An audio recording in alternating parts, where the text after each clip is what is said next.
Well, this is a disheartening thing when you have your young child that you've seen through all this innocence and suddenly he's online looking at stuff that you wish he wasn't, of course.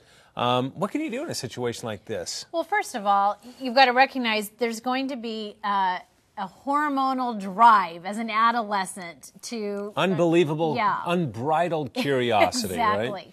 Yeah, so I mean, you're responsible as a parent to create as many boundaries and as much structure as you can to prevent that from easy access. Right, and secondly, you want to steer clear of guilt. Right.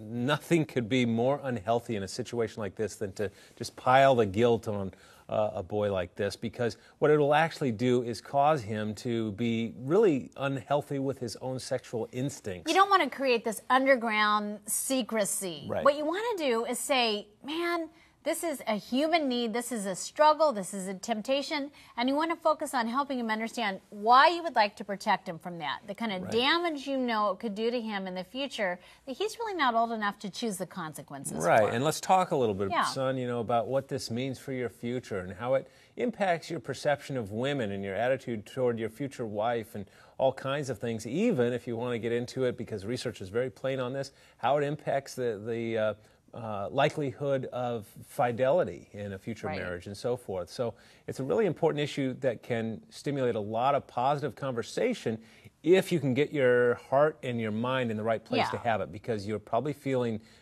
maybe betrayed, maybe angry, maybe sad, depressed, whatever it is, but you got to move beyond that for the sake of your son. And there's kind of a tightrope, because you want to create a seriousness with it. You don't want to be naive or think it's not an issue, but at the same time, you don't want to be judgmental or harsh. You want to come alongside with support, and but without judgment. Right.